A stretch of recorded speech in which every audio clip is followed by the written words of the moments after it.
Tuh, gagi hay razin je. TikTok hai ne wat. Oi re hobi. Hi guys, mayam ngasidi. Ay samje kian babu di am ka hena kian dip ko kasu kian oi de na ko ngang ko pure so ado tu matun je am na thi re ba ko si matun je machu nung sangjalaga dum electric thajala chapani na aduna ngasidi samje kakthat lage aduga samje sumaina pullaga ju angang chen bani na angang ni yam na phoi ba ko aduduna sum nungai te ba sam sang ba je aduna samje tel halage ba ko khale ga mukha age sambu나 dum pulla laibagi samje thire ba aduna ngasidi samje kakthat lage parlor do yumdo ina kauzare ai pesa pai bani na aduna ai gi sam kakpi ga da mi se tengthok pe o amta hane kauzira ba jese sam ka age kai style ka sai no ai na di dum ai di amek di yare bom na kakpi ba ma thai na dagi hongna dum kakpi daga la abane ko ai na sai bom ga le mina da bagi sai pa la da dum chala ka ko ne du chu ai ka chu pam de ba do ngasi bom na ka ani bom gi ahan ba nang gi ahan ba ke zo ba mi zo yo ram ni natra no kana khoi be mai ma te no ni ha le ke thai na ko yam ke du de ai na youtube ke ba de na hai ra ka na ke be hai tringa de ke be di ai na youtube ki hauze profile thami ba picture da bom na ke raga kap ki photo ni thai na kam ga no ba du makeup te am phajagi ban hai de nude ki makeup se chana dringai da mana ke gi bane ko khale ga mi myam ke na rai ko admaina mana dum anau mo yeng je mai to ke ra kap ki photo ni ba gi profile picture do chawhan bia breng ngu kai adune adudi ka age myam bom na ka ko mong de dum yare mateng mute dum hapcher ke mayam bom gi sam ko kak se pullaga oina ka eb ko mamang da khara pullaga maning da khara pullaga ka eb ko yamna ju thuna loya de duga dum phajana ju tae eb ko mamang khara pulle maning khara pulle mag heijabi mo ni ko ai ngasina hamani smai dai se ai samje maton je pura thibeda yadre ko ado mana smai ha fet khara sembi re ko chap ga ai di khang de ne kai ko no khang de khukak to hai tare ne ado mana kai je layer khukak ni hai ko mathang ta nam ne hai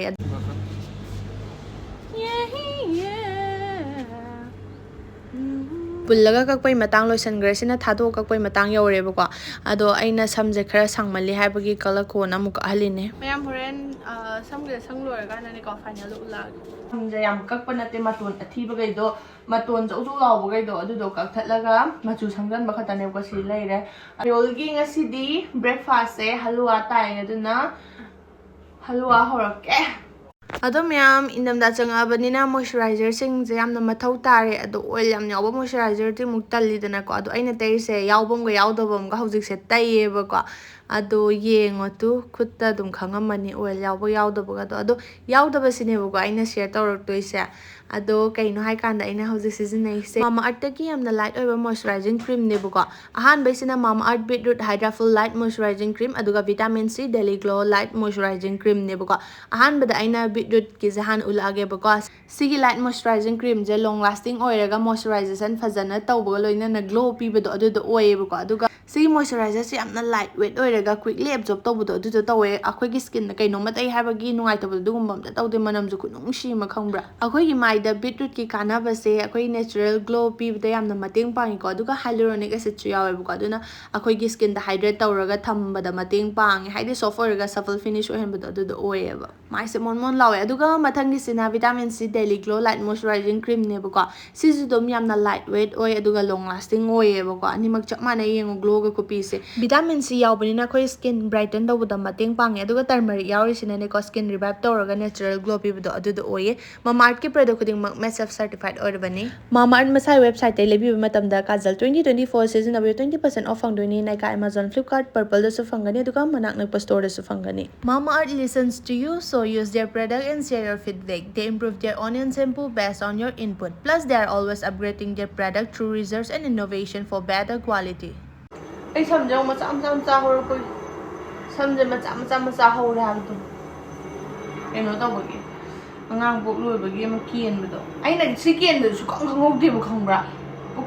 ꯇꯥꯡ ꯂꯩꯔꯝꯃꯦ ꯑꯗꯣ ꯍꯧꯖꯤꯛꯅ ꯍꯧꯒꯠꯂꯒ ꯊꯤꯕꯅ ꯌꯥꯗ꯭ꯔꯦ ꯍꯥꯏꯕ ꯁꯤꯒꯤ ꯁꯝ ꯃꯆꯥ ꯍꯧꯕꯤꯁꯦ ꯃꯔꯥ ꯑꯃ ꯇꯥꯡꯕꯅꯦ ꯑꯗꯣ ꯑꯩꯗꯤ ꯀꯩꯅꯣꯁꯦ ꯕ꯭ꯂꯣꯛꯁꯦ ꯑꯩꯒꯤ ꯕ꯭ꯂꯣꯛꯁꯦ ꯐꯖꯕꯁꯦ ꯁꯦꯝꯕ ꯉꯝꯗꯦꯕ ꯚꯤꯗꯤꯑꯣꯁꯦ ꯑꯉꯥꯡꯁꯦ ꯆꯦꯜ ꯂꯩꯔꯕꯅꯤꯅ ꯑꯗꯨꯅ ꯈꯪꯗꯦ ꯀꯩ ꯍꯥꯏꯗꯣꯏꯅꯣ ꯗꯦꯂꯤ ꯕ꯭ꯂꯣꯛꯀꯨꯝꯕ ꯅꯠꯇ꯭ꯔꯗꯤ ꯑꯗꯨꯝ ꯎꯄꯥꯏ ꯂꯩꯇꯕꯗꯣ ꯑꯗꯨꯃꯥꯏꯅ ꯇꯧꯋꯦꯕ ꯍꯥꯟꯅ ꯘꯤꯁꯦ ꯈꯔ ꯍꯥꯞꯄꯅꯦꯕꯀꯣ ꯁꯨꯃꯥꯏꯅ ꯘꯤꯁꯦ ꯍꯥꯞꯇꯣꯏꯅꯦ ꯁꯤ ꯁꯪꯒꯣꯝ ꯂꯣꯟꯈꯤꯕ ꯑꯩꯅ ꯁꯪꯒꯣꯝꯒꯤ ꯑꯗꯨꯒ ꯀꯩꯅꯣꯁꯦ ꯌꯥꯝꯗ꯭ꯔꯦ ꯁꯤ ꯂꯣꯏ ꯍꯧꯗꯣꯛꯑꯒꯦ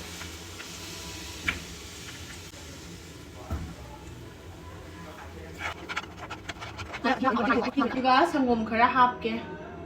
ꯁꯪꯒꯣꯝ ꯌꯥꯝ ꯂꯩꯇ꯭ꯔꯦ ꯑꯗꯣ ꯍꯧꯖꯤꯛꯇꯤ ꯍꯥꯞ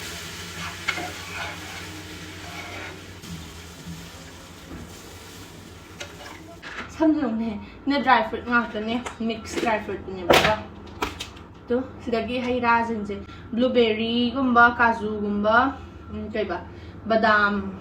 ꯁꯤꯒꯨꯝꯕꯁꯦ ꯈꯜꯂꯒ ꯍꯥꯞꯄꯤꯗꯣꯏꯅꯤ ꯃꯥꯏ ꯃꯊꯛꯇ ꯆꯥꯏꯕꯤꯗꯣꯏꯅꯤ ꯅꯠꯇ꯭ꯔꯗꯤ ꯆꯥꯎ ꯌꯥꯗꯦꯕꯀꯣ ꯑꯝꯇꯕꯨ ꯆꯥꯒꯦ ꯕ꯭ꯂꯨꯕꯦꯔꯤ ꯁꯪꯒꯣꯝ ꯑꯐꯥꯕ ꯈꯤꯇꯪꯈꯛꯁꯨ ꯍꯥꯞꯀꯅꯤ ꯃꯅꯝ ꯅꯨꯡꯁꯤꯅꯕ ꯍꯥꯎꯅꯕ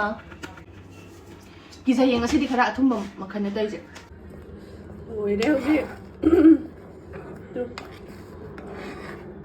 ꯗ꯭ꯔꯥꯏ ꯐ꯭ꯔꯨꯠ ꯈꯔ ꯆꯥꯏꯔꯒ ꯂꯣꯏꯔꯦ ꯕ꯭ꯂꯨꯕꯦꯔꯤꯒ ꯗꯩ ꯍꯦꯟ ꯆꯥꯗꯦꯕꯀꯣ ꯉꯁꯤꯇꯪ ꯍꯥꯞꯄꯤꯔꯅꯤ ꯑꯗꯩ ꯑꯗꯨꯝ ꯆꯥꯏꯕꯤꯗꯣꯏꯅꯤ ꯍꯥꯟꯅ ꯁꯤ ꯎꯔꯗꯤꯅꯦꯀꯣ ꯃꯥ ꯆꯥꯏꯌꯦꯕ ꯈꯪꯕ꯭ꯔꯥ ꯁꯤꯅꯤ ꯍꯥꯞꯇꯣꯏꯁꯦ ꯁꯨꯃꯥꯏꯅ ꯑꯗꯨꯝ ꯍꯥꯞꯄꯅꯤ ꯁꯤꯗ ꯂꯩꯔꯦ ꯁꯦꯝ ꯍꯥꯞꯄꯦ ꯑꯗꯨꯒ ꯍꯂꯨꯋꯥ ꯂꯩꯔꯦ ꯁꯤꯅ ꯑꯩꯈꯣꯏꯅ ꯆꯥꯅꯕ ꯁꯔꯨꯛ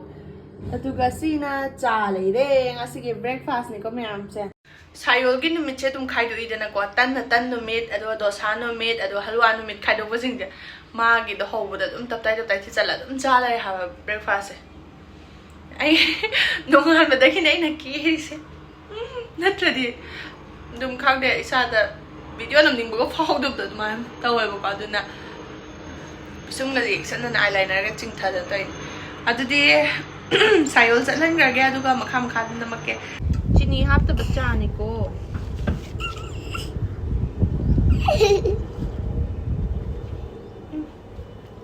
ꯍꯥꯎꯔꯦ ꯍꯂꯨꯋꯥꯁꯦ ꯆꯥꯔꯛꯑꯒꯦ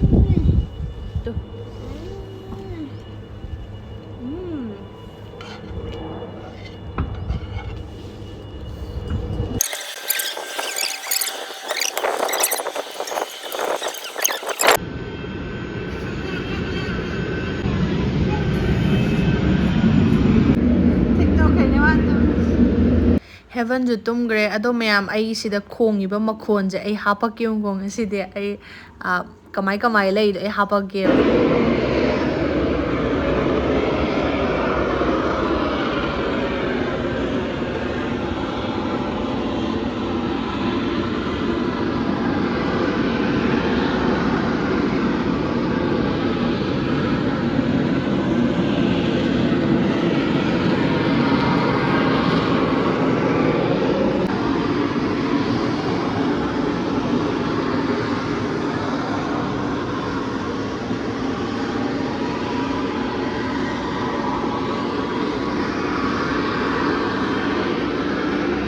ꯃꯌꯥꯝꯁꯦ ꯐꯣꯟꯗꯗꯤ ꯀꯌꯥꯕꯨ ꯈꯪꯗ꯭ꯔꯕꯅꯦꯀꯣ ꯑꯩꯈꯣꯏ ꯏꯃꯨꯡꯗ ꯂꯩꯔꯤꯁꯤꯡꯁꯦ ꯉꯥꯡꯅ ꯁꯛꯅꯕ ꯑꯃꯠꯇ ꯇꯥꯕ ꯅꯠꯇꯦꯕ ꯁꯤꯒꯤ ꯃꯈꯣꯜꯁꯦ ꯇꯧꯕꯁꯦ ꯈꯪꯕ꯭ꯔꯥ ꯑꯗꯩ ꯍꯦꯂꯤꯀꯣꯞꯇꯔ ꯅꯨꯡ ꯄ꯭ꯂꯦꯟ ꯅꯨꯡ ꯄꯥꯏꯕ ꯃꯈꯣꯟꯗꯨꯅ